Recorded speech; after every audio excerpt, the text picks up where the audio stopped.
mean, everybody raved, right? Seriously, right? Everybody raved about Lost. Everybody I know raved about Lost, and I thought it was as boring as hell. Lord. I mean, so when everybody was raving about the Breaking Bad, I thought I can't be that good. But maybe sometime, because I thought Lost was like, you know. Yeah. Maybe. I watched I didn't get that. I watched all of it, but that business. well, and now you look back and you go, yeah, it's all right. Let's get ready to rumble!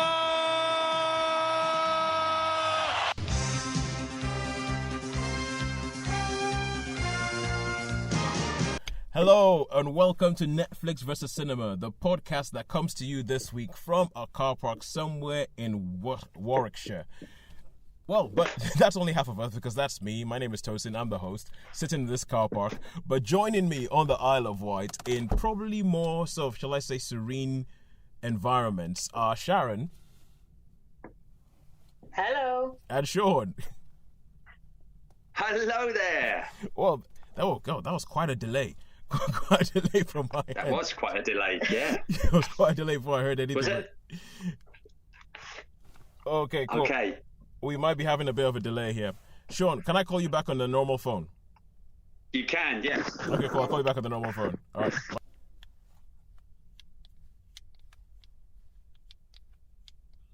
Hello. Yes. Cool. So we're back.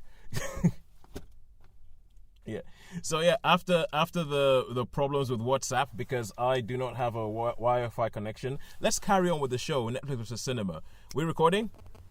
Yes, we're recording. Lights on. It's all good. It's all working. Cool, good. And as you can see, this show is totally pre-planned and totally slick. How are you guys doing? Yeah, all right, thank you. Been dodging the rain rather this week or this last 3 weeks. Yep. So it's more of the same from us down here. Yeah, pretty much. Dodging rain and keeping busy. I went to the theatre this week. Normally it's all about the cinema, isn't it? But I went out with a friend to one of our local theatres, and they had a repertory theatre company did a production of Jane Eyre, and it was great. I had a really good evening. So Good. we still embrace all modes of entertainment here. Oh, yeah, Cinema, Netflix and theatre. Was it Amdram or was it? No, it's proper. It was Proper pucker. reception. It really did a good version of it. Yeah, I mean, for me, I'm like all brands of storytelling. Very soon we might even have books.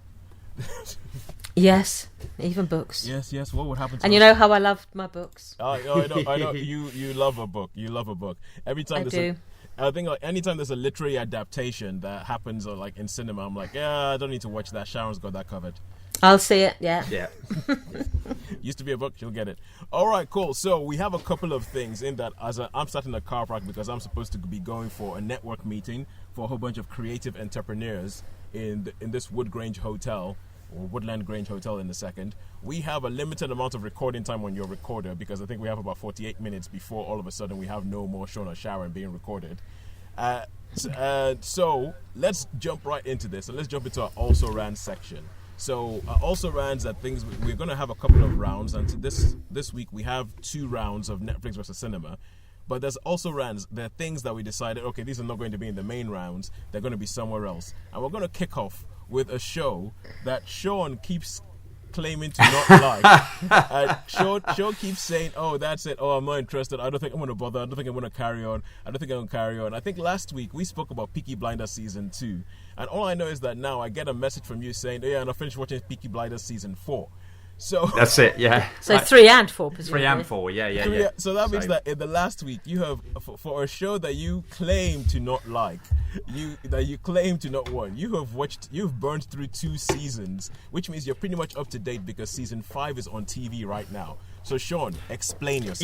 Yeah, okay, I'll explain. The reason being is I've got to be honest. I don't totally.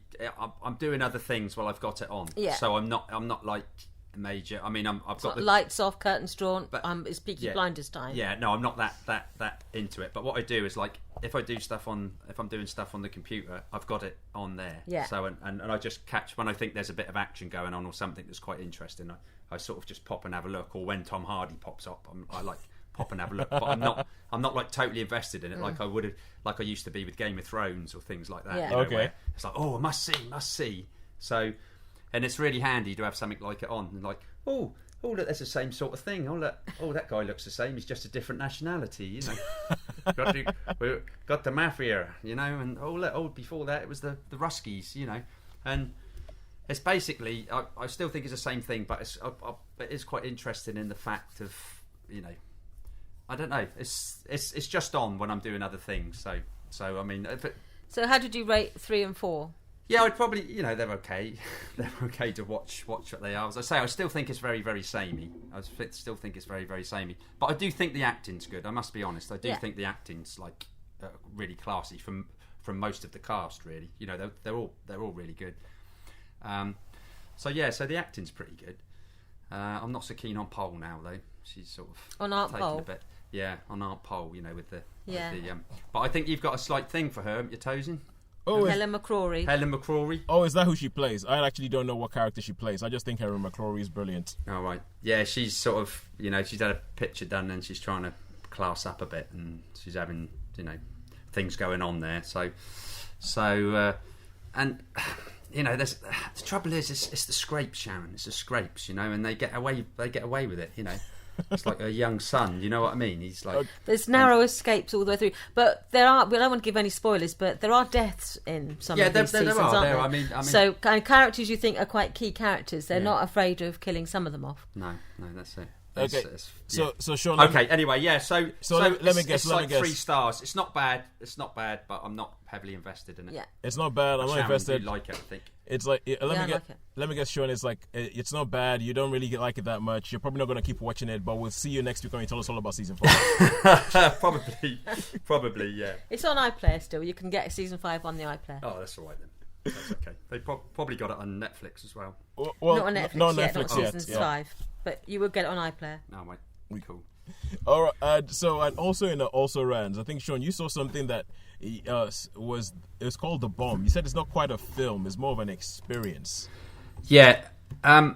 This was originally, it was like an art project, and they used to show it. They showed it a few places. It was supposed to be shown in like 360 degrees, like huge, you know, because it was with music. It was just music, and it was archive footage and about the bombs. What? The bombs yeah, Hiroshima and Nagasaki. Hiroshima and Nagasaki, and it's mainly all music, just cut to and there's no, you know, there's no film stars or anything like that.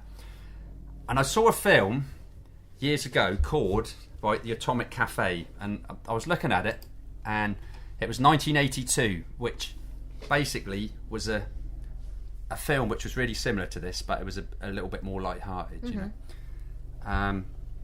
So, and I really, really liked that. I would have given that a huge, big 9 if it was one of the things. The Atomic Cafe, 1982, and this one as well. I actually sat through it twice, and I actually. Really? So what I did was I watched it, and I thought, oh, this is too good, and so I watched it on a much bigger TV, much bigger screen, a big 50-inch screen. And it's great. It is an experience. It's really good. It starts off with all like the military, so you know, military expeditions with the. So really, really visually stunning. You know what I mean? And the drill. I think it's like the 60th Chinese parade, and there's just all these marching from, you know, Russian foreign legionnaires and to music, and they're all in perfect. So it's like a big montage of. So this film has no dialogue or anything. No dialogue. No, it has and no cast as such. No, it doesn't have a cast, but I mean, there is dialogue when they've got like, because I used to be in the 70s. There was duck and cover, or you know, would you know what to do if you're? So there is some of the archive footage. There's public information broadcast. There's public information, and there's people talking about nuclear tests, but it's all archive footage. There's no actors. All right, but it's mostly. Yeah, go on. Sorry. So I was going to say, but you said that it's more like an art project that someone should just put on a massive screen. Yeah, but it is on Netflix, and it was fairly new, so I thought, it was quite interesting. Yeah. All right. So yeah. So as an also round, what would you give that then? 5. 5. Wow. Ooh, wow. Easy. Yeah. 5 well, for an also round. I watched it twice, pretty much after Yes, the other. yeah. As I say, I watched it on I don't know whatever size you say that is, and then I had to go and I watched it on the big one. So. That's quite a chunky piece. That's quite a chunky 30 one. plus inch. I don't know. I can never measure. I mean, so I watched it on like a corner. 50-inch one, and in high definition, and it was. it was pretty good, really. All right. But yeah, I mean, it was really interesting, really interesting movie. So I really loved it. All right, good stuff. Yeah.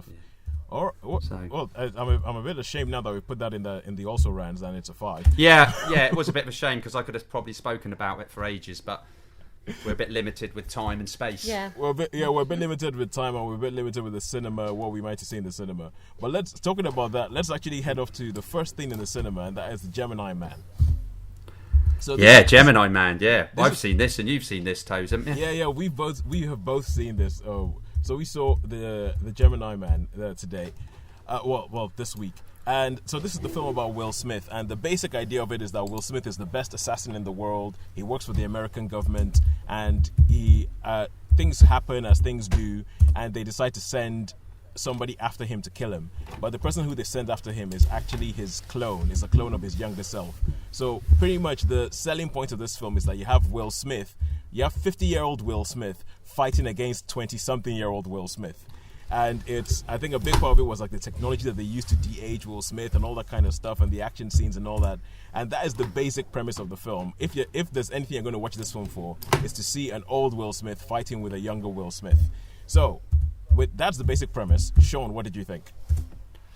Okay, this film, I thought it's going to surprise you now. Yep. This was absolutely great. Really? Until Yep. the motorbike chase. And as soon as the motorbike chase come in, it fell down. It was like, come on. Did they drive a motorbike off a cliff? So I started watching this and I thought, this is quite good. This is pretty cool. This is pretty cool. And then they had the motorcycle chase, and I was like, not enjoying this. And then there's some other stuff that it was crazy. It was all over the place. So okay, we need a plane. Let's get a plane. Okay. We got this. And then where did all that come from? Where did all that money suddenly come from? And all that sort of stuff. For anybody who does not, for anybody who doesn't, maybe this is the first time you listen to the podcast, we need to let you know that we all have our bugbears. We all have our things we don't like. Sharon is not a big fan of animations. I'm not a big fan of horror. Shaun hates car chases. Shaun, he thinks that they're pointless in films.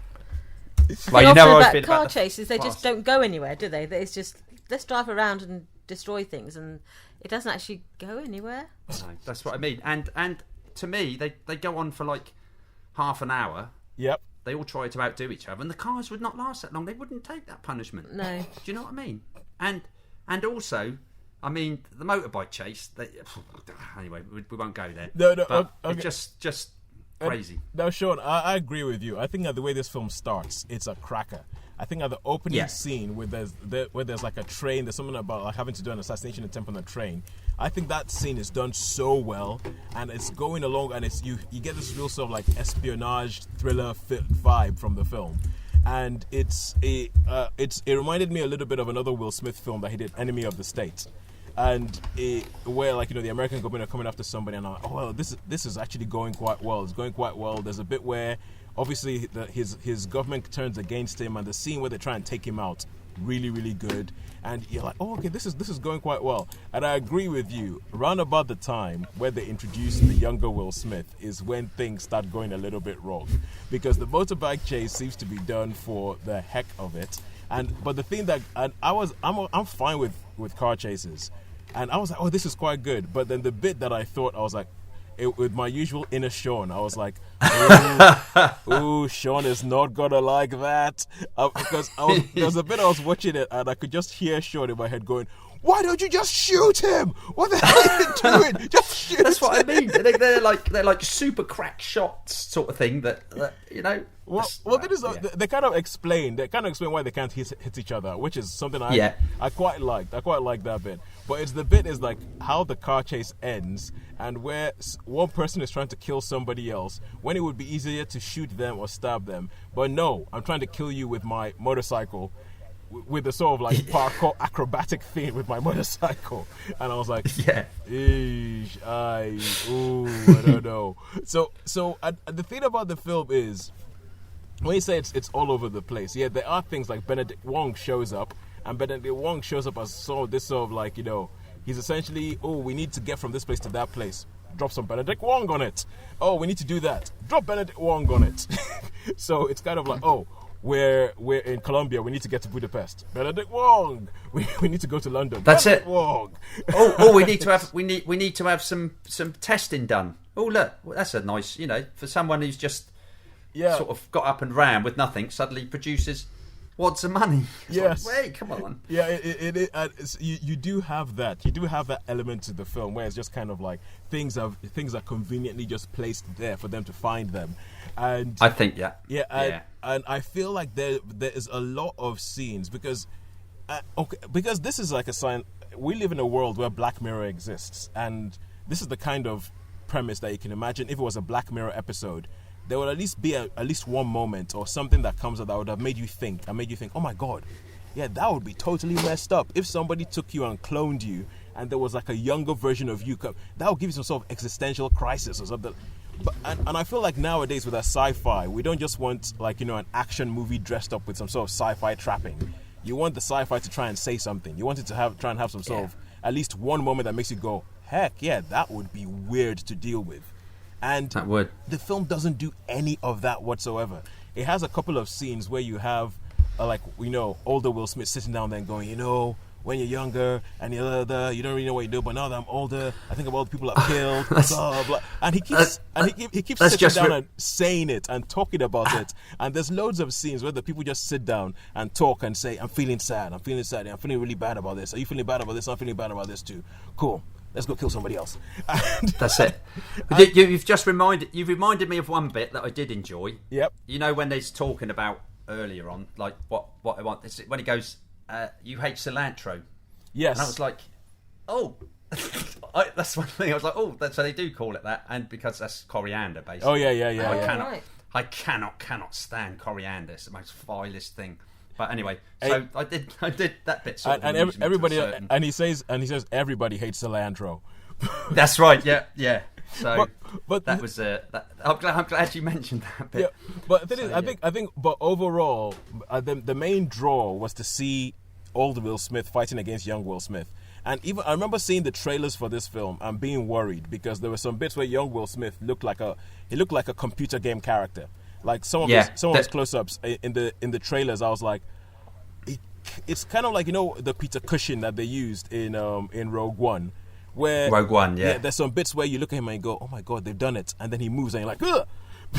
And I thought that from the trailer. Yeah, the trailer was absolutely awful, but it wasn't quite so bad in the movie, was it? No, I think that was because they hadn't finished their work in the trailer. I feel like they still have some work to do. So there's some bits because the trailer was awful. I remember thinking that's awful acting. That is the most. That is where's that coming from? Yeah. Because it's sort of the face is all crinkled up, but I didn't get that from the actual movie itself. No, the actual movie. I think that they had done a lot of work between the trailer and the actual movie for everything apart from the final scene, because the whole film all the way through I'm thinking, oh my God, this is amazing. That looks like Will Smith when he was in The Fresh Prince. There's a couple of bits where his eyes go a bit weird, but apart from that young Will Smith is mind-boggling. It is mind-boggling how good he looks and how they give him close-ups on everything like that. There's a couple of fight scenes where he looks a bit weird, and he looks a bit like that bit in The Matrix Reloaded when Neo goes all weird and computery. But the final scene of this film, it's not quite as bad, but it's along the same lines of if anybody's ever seen The Mummy Returns. The bit at the end of The Mummy Returns where The Rock shows up as the Scorpion King. And King. That's ghastly. Yeah, and you're like, what the?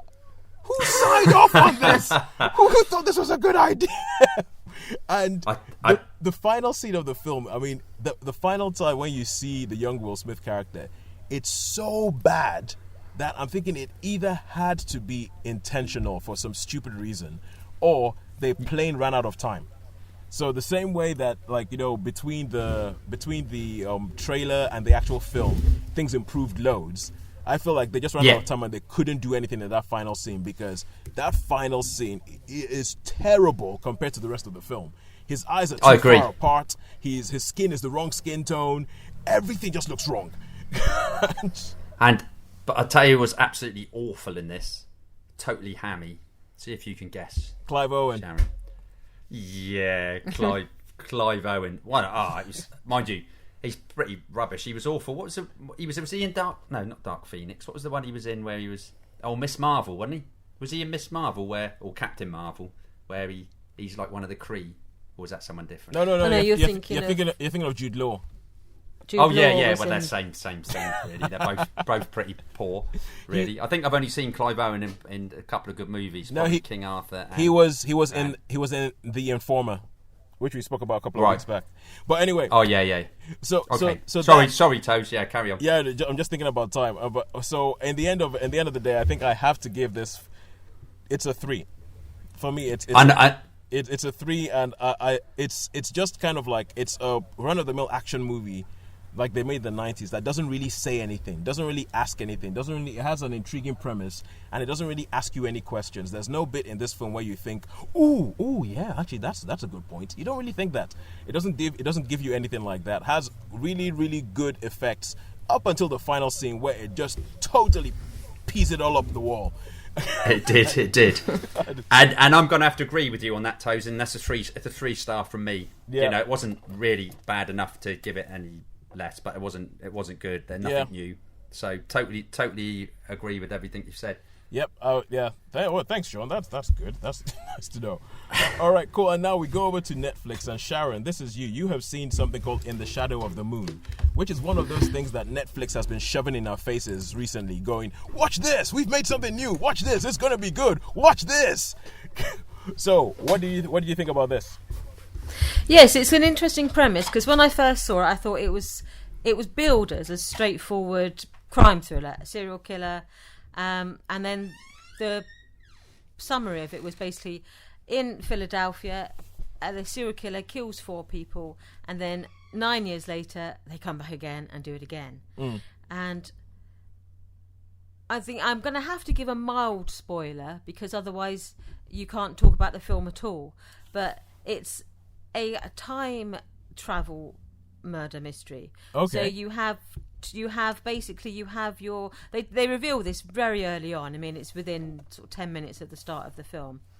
But as you've got one character is moving forward in time and another character is moving backwards in time. So you meet so they're meeting at opposite ends of the story, basically. Okay, gotcha. And the story is revealed, at the beginning of one character's journey and at the end of another. So they both sort of are travelling in opposite directions, and they keep meeting at different points along the story. Okay. So it is there is a serial killer element, but then it adds different levels to it. So there's a reason. These aren't just random targets, these are specific targets. So it adds interesting... I think the closest you can get to it, again, would be if you could go back in time and kill Hitler, would you or should you? Okay. And if you can't go back in time and kill Hitler, what about, would you kill his parents, or would you kill, something else? So it's that sort of premise. So some of the people who are targeted are not necessarily targeted because of what they've done now, but what they might do in the future. Bit tones of Terminator, huh? Yeah. It sounds yes. A bit Terminator, so a bit the Looper. Premises of the story. And In the Shadow of the Moon is the time travel is only possible because there's sort of something happens at certain lunar cycles, and that enables them to sort of tap into this sort of lunar energy in order to time travel. Okay, so Sharon, we've just spoken about a sci-fi movie with a sort of sci-fi premise that doesn't make much of its premise, or doesn't ask many questions with its premise. Do you think that this one does that? Not really, no. I think it doesn't go into the science of the hows and whys too much. It sort of says, it just goes into, this is it, this is how it is. And so it doesn't go into the moral complexities too much. It's quite So it sounds like a little bit by the numbers.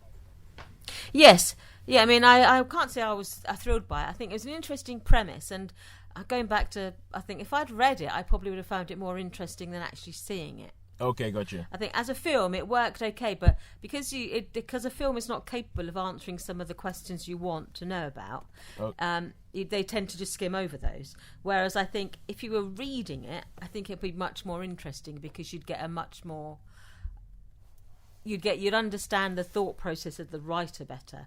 It would communicate to you better. Whereas this one, I found like it was quite a straightforward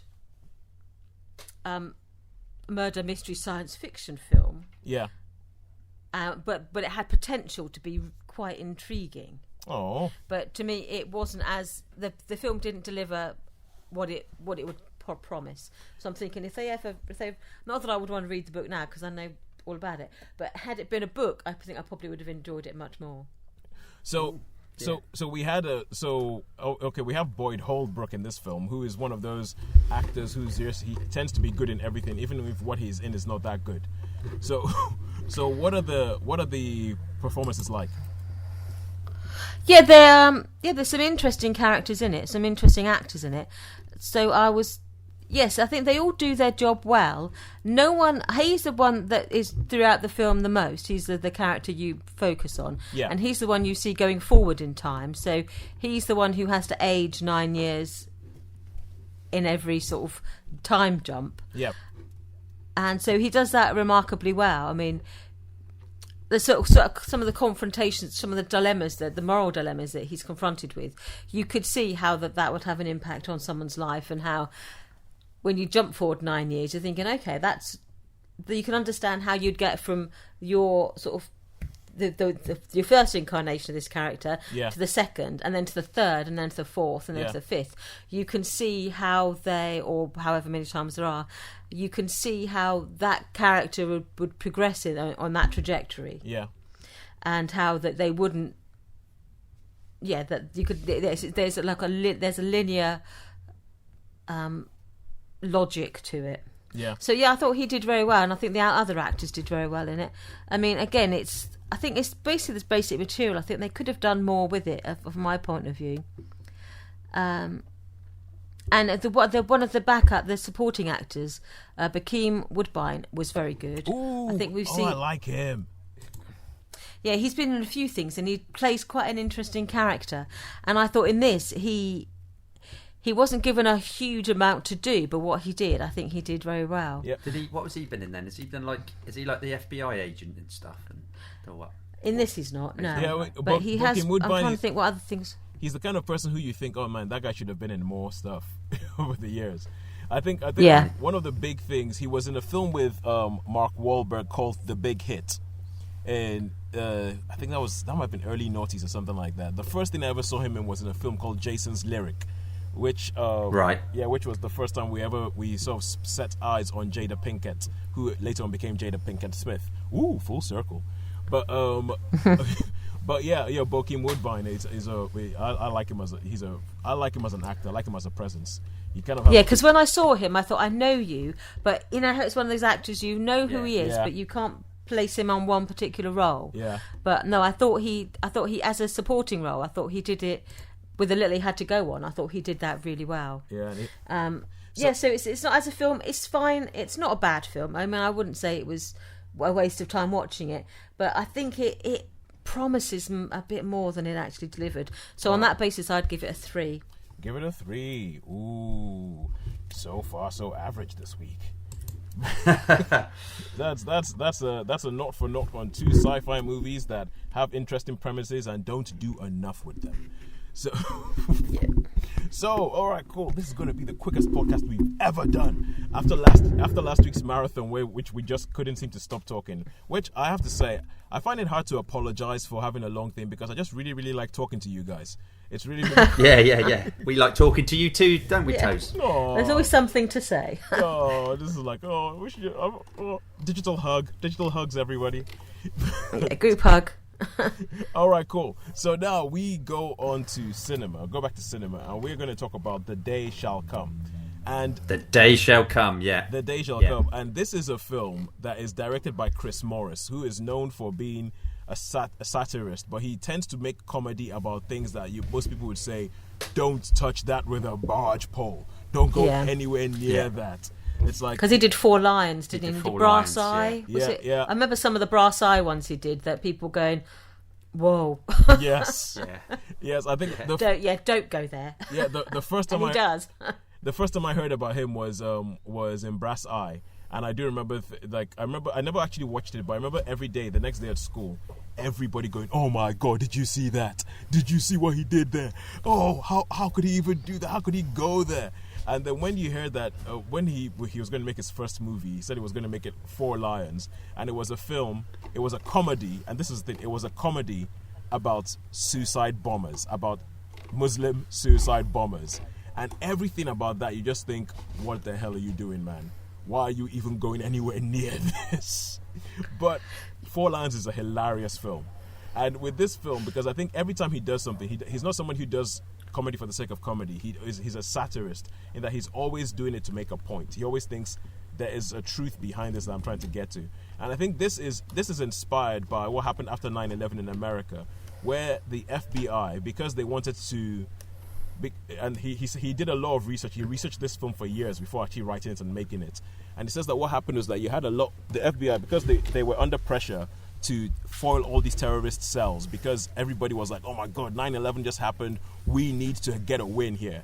So they were going around the country and inventing people to be terrorists and saying, oh, this was a terrorist cell, they were planning this thing, and it was just sort of like, 5 people in a room who were pretty much harmless, but they would take them and they would lock them up and send them to internment camps and all that, and then they'll put it down as, yeah, we foiled something else. So there wasn't actually a threat, but they were creating a threat and then foiling it. So Shaun, with that as a background, what did he do with that in the film? That's it, basically. Okay, yeah. Thanks for that, Toes. No. Yeah. So the guy Moses, he's actually, he's got a few friends together, and he's non-violent. He doesn't want guns. Is he like Citizen Smith? He's like Citizen Smith, but he says one thing. First of all, it starts off with the FBI trying to. Oh, that's quite. I must admit that the first bit was quite funny. The first, because that's how it starts off. They're trying to force someone to commit a and that, and he's like, this is not. He goes, he's got to put a phone number, and he goes, and the guy's going, no, 5's unlucky. I can't do that at 5, and he's going, well, I'll put it in there. So that bit's quite good. Yeah. But it all goes wrong. It all goes. So they got to try and find something else, and then something is said by Moses. And they think, oh, and they look more and more in it, and then they're like, oh no, he's nothing. And then he says something else. So they set up this whole fake sheik sort of thing that's part of Al Qaeda, and they say, oh, we'll give you. Oh, that's right, because he hasn't got enough money. He's going to get evicted from his place. So the people come and they say, oh, we'll give you this money. So, but it's an FBI plant, if you like. So there's a couple of. I won't say anything else, but there's a couple of other bits as well where they. Well, that's in the trailer, isn't it? That it's in the trailer that. So that's in the trailer, but there's some rednecks in it as well, and it had moments. This film, yeah. And I really did like the names of all the people. Like someone I particular is his name Andrew McPherson, and he's plays. They call him Farmer Africa. I don't know why. I thought it was former Africa, but it's not. It's Farmer Andrel McPherson. Do you know him? No, I don't think I know who that is. No.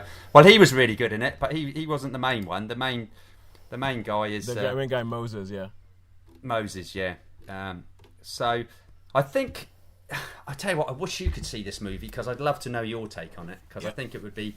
I don't know if you'd like this or not. But then I really want to see this film because I didn't realize it was out yet because once again living in the provinces, so it hadn't actually come to my set, and it wasn't until you said it was out. I thought it was a preview, and you said no, it's actually out on general release, and I was like, what? Yeah. So my aim for this weekend is to find a cinema where I can watch The Day Shall Come, because the premise of this film I find. We've documented it on the show, like how I'm trying to make it all the way through When They See Us, which is like police sort of brutalizing black people in America in the 80s, and I think that there's similarities in very, very broad sense with The Day Shall Come, where the FBI is trying to sort of get this group of black people to sort of perjure themselves so that they can lock them up as terrorists, and so. Yeah. But I really want to see this because I feel like I know these are both based on. I think this film starts off saying it's based on 1,000 true stories. That this just happened so often, but it was kept quiet because every now and then, if you were in the general public, all you saw was just a news story that came out and said, "Oh, we foiled another terror plot," and everybody went, "Yay, foiled another terror plot." but this film tries to go behind and I think that's it. Like what it's based on, because at the end as well, the end credits. I won't say what goes on, but it's just what happens. Yeah. They've got like at the end they say what happens to the FBI people and the prosecutors. Or when how they do the on these thing. sort of mock. So, Like a mock real thing, life story films they do. They suddenly say this person went on to win the Nobel Peace Prize or something, don't they? Sort of thing. Yeah. So the ending was because they did an excruciating bit about Rocket Man, didn't they? About Elton John. Elton John, he went on to found this AIDS Foundation. It was excruciating and it didn't fit in with the film at all. But they did this whole. He went on to do all these marvellous things. Isn't he a wonderful person? And so, is it doing the same thing? Same. I guess so. Yeah. I mean, I did like the acting. I thought the acting was really good. I mean, I really like Anna Kendrick. I don't know why. Yeah, I think she's quite versatile. In different roles. Yeah. Surprisingly so, because she's never she's not one of your like major biggies, is she? That everybody's like, ooh. But she did really good, and I think, it'd be interesting to know if you know any of these names. It's Marchant Davis who plays Moses. Yeah, I only heard about him because he's in this film. What about Malcolm M. Mays? Ever heard of him? Nope. No, but so these are part of his group. Yeah. I'll tell you what, they are no Bokeem Woodbine. Yeah. So would all Dennis O'Hare's in this. He's been very good in actually. Whenever he turns up, he's good. Yeah. Dennis O'Hare's good. Yeah. Yeah. So, but yeah, I found it. I mean, it was okay. I mean, it was in the luxuries. It was in Screen 2, so it was a luxury one, which was quite nice. So I managed to sit back, and it's quite a short movie. It's like 88 minutes or something. Okay. So it was. So Shaun, I'll tell you what. Right, I promise I'll try and find this film this weekend and watch it. But brilliant. Okay, and then you can let me know. Yeah, I'll let you know. For stars wise, I know I'm pretty consistent this week. We seem to be 3 stars. Okay. So, because some of it, it had moments, and it was okay, but it didn't blow me away. I don't think it was as good as Four Lions. All right, cool. So I will try and track that down. And speaking about deluxe cinemas, the cinema next to me, the Nuneaton Odeon, has just upgraded. So they've moved. They essentially took out for the last month or so. About half of the cinema has been out of commission, so half the screens have been out. The other half they've been boarded up, and you could only watch cinema films in one half. And I went there yesterday to watch Gemini Man, and they switched it round, so whatever renovation they were doing, they'd finished, and it's all recliner seats. So essentially, you buy your normal ticket, you go in there with your unlimited pass, and every single seat in the place is a recliner. So you go in there, you sit down there like this plush leather seats, you put the thing back, and I'm like, my first thought was, it's a good thing my wife didn't come, because she would fall asleep. She would just, she would straight up fall asleep in that thing. It's just such a comfortable cinema now. You're like, yeah, I like this. The sound's kicking off. It's all great. You can recline. This is nice. So yeah, it's. But anyway, I just thought I'd say that. But now let's go back. Cool. Let's go back to Netflix. And on Netflix, this is the big noise at the moment. The big deal. I'm talking about El Camino. And I think we were talking about it earlier. Shaun, you never watched Breaking Bad? No, never. Sharon, I don't think you watched Breaking Bad either. I didn't watch it either. No, I didn't watch it. Yeah. Okay. I watched Breaking Bad. I remember started watching it, and I remember. Because I saw the posters for it, and the guy who played Bryan Cranston, who plays Walter White in Breaking Bad. Before that, I only knew him as the dad from Malcolm in the Middle. He was hilarious in Malcolm in the Middle. And so when I saw it, I thought this is one of those typical things, a comic actor trying to go out there and show everybody that he's serious. And so I didn't bother watching Breaking Bad until some of my friends, like I think it was Al Norman was the guy who turned me onto it. Al Norman in London, he was like, oh no, you've got to watch it. You've got to watch it. So I started watching it, and it started off slow, but by the end of the season, you're like, oh my God, this is amazing. And the story of Breaking Bad was always the story of Walter White and how he goes from being this mild-mannered chemistry teacher to being the meth kingpin of New Mexico. and that was all well and good, but at the end of Breaking Bad, in the final episode, Breaking Bad becomes a two-hander between two characters, Walter White and Jesse Pinkman. And the last time we see Jesse Pinkman, it's kind of like for a lot of people, it sort of breaks your heart. And I know there were a lot of people when Breaking Bad ended going, what happened? What happened to him? Personally, I really, really like the ending of Breaking Bad, and I was like, when I heard that they were making this film, I was like, wait, what are they doing? And I was like, oh no, don't do that. We don't need to know this. We don't need to know what happened to Jesse. Just leave it alone. Don't go there.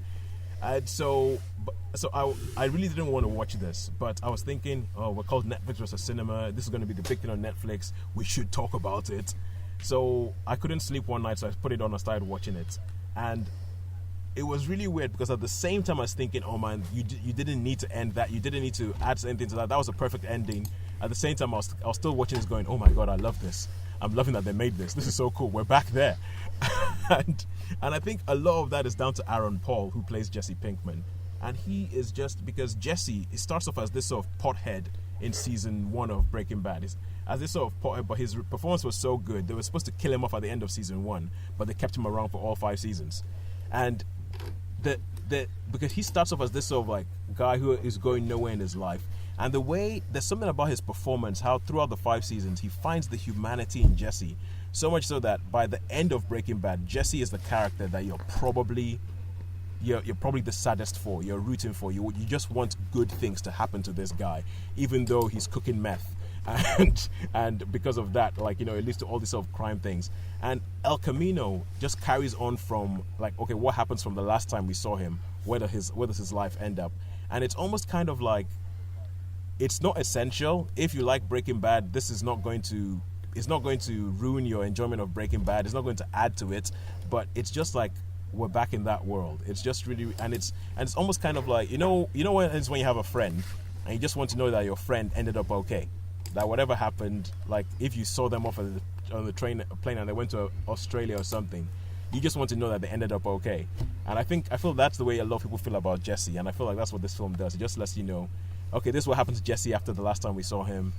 It's kind of okay. It isn't 100% okay, but it's kind of okay. And I'm just really, I'm really happy it's made. Sometimes it's best to leave things alone, I think.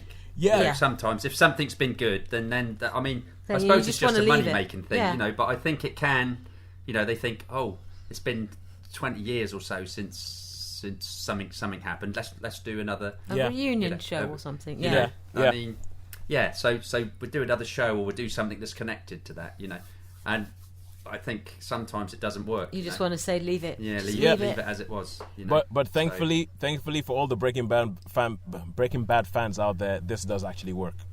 This good. Oh, right. Okay, cool. Yeah, this is like, sometimes they come back and they do something else, and it just like it kind of ruins what you loved about the original. Yeah. Yes, if the characters go off in a different way, or something happens, you think, oh, well, it's. Okay. But I think this one doesn't. I think almost this one, it reminds you what you loved about the original. You have like all these tiny sort of like incidental characters or supporting characters who show up. Like for anybody who's watched Breaking Bad, they'll know these names: Badger and Skinny Pete. Badger and Skinny Pete show up again, and it's just such a joy to see those two back. It's such a joy to see those two back. And and also, the final thing is also Robert Forster. Robert Forster, the actor. I mean, Shaun, you probably know him because I think he was like he died recently, didn't he? Yeah, and he died, and he's in this because he had a role in Breaking Bad that I totally forgotten about, and he shows up in El Camino, what must have been his final screen performance. His final screen appearance, yeah. Yeah, because I'm pretty sure this was filmed like last year. It was filmed in secret, nobody knew, and it must be like his final film performance. And it's just so great seeing him on screen and seeing the kind of character that he plays. Just this sort of, he's involved in the crime thing, but he's really, really quiet. He's really, really down to earth. You wouldn't know. A big part about Breaking Bad is that to look at people, you wouldn't know that they were criminals because they just look like school teachers or tax collectors or stuff like that.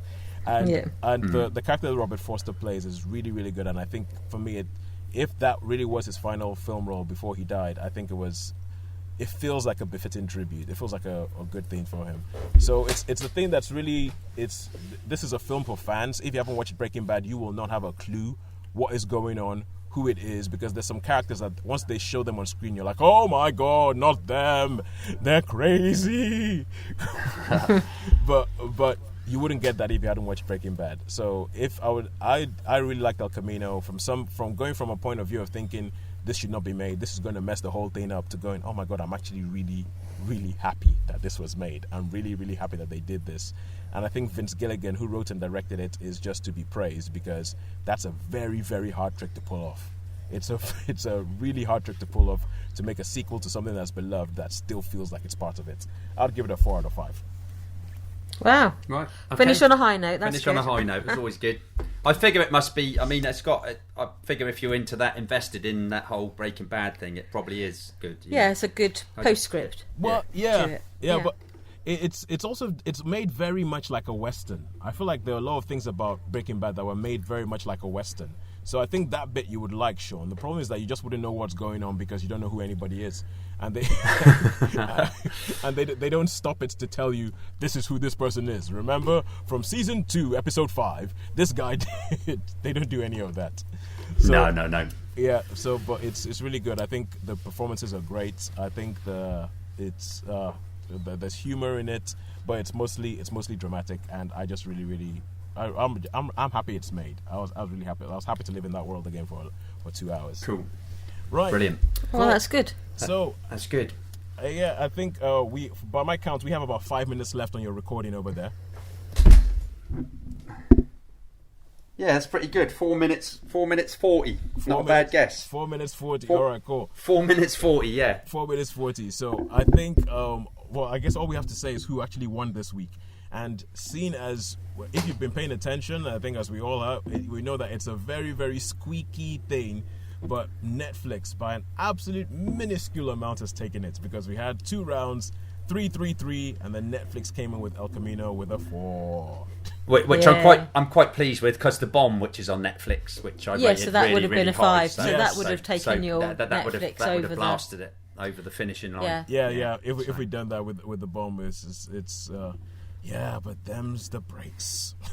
Them's the breaks. We had a convincing win for cinema last week. Yes, we did. That was because, what was it? No, was it Wolf Squadron? The Joker. Joker pushed it off. Yeah, I remember that. Yeah, I remember that. Yeah. Have you seen it yet? Yeah, we spoke about it last week. Oh yeah, we did speak about it. What we're thinking? We've all seen it. Oh yeah. Seen it. Oh, we've all seen it. Of course we have. Sorry, you forget. I'm getting aged. We've all seen it. We were going to do a spoiler bit on Joker, but I don't think we have time because we've run out of battery. Or we've run out of space. But we will run do out it. Of space. Yeah, try and get to see The Day Will Come. Yes, because I'd love your thoughts on that. Really. Yeah, I would really, really like to see that. I will try and track that down and see whether Coventry's playing it. If not, I might have to go all the way to Birmingham. A Peaky Blinders. Peaky Blinders territory. It's funny. Never more than, what's that? Back to the Blinders rule again. Of 7 or something. What they call? What's that thing called? 6 degrees of separation or something. Yeah, there you go. 7 degrees of Peaky Blinders. And maybe by the next time I might have seen season 5. You never know. And then it'll be all over. Then it will be done. Yeah, have you seen season 5, Sharon? Yes. And is it the same as season 4, 3, 2, and 1? No, it's slightly different. Oh right, okay. Slightly. It's more about politics and the rise of the black shirts. And Oswald Mosley shows up. Mosley. I should be interested in that then. Yeah. All right. I'll catch that one then. Okay. All right, then. So until next week, all that's left to say is a goodbye from me. A goodbye from me. And a farewell from me. Hey. We will see you guys next week. Well, it depends on what we'll do. Something will happen next week because Shaun, you're off to Thailand again. I am off to Thailand again, yeah. And Sharon is getting a break. I'm having my feet up, Come in from work and feet up. Yeah. I thought she was going to come with me to Thailand, you know. I had the offer. I did have the offer. I did offer, but I've got gardening. I've got grass cutting to do. So yeah, Thailand or grass cutting. Yeah. But Sharon, I'll tell you what. You come up and see me, and you can really put your feet up in the cinema. Reclining. Yes, I will be falling asleep if it's got a reclining thingy-majiggy. All right, cool. See you guys later, man. Have a good week. Oh, okay. Bye. See you later, Toes. Safe journey, Shaun.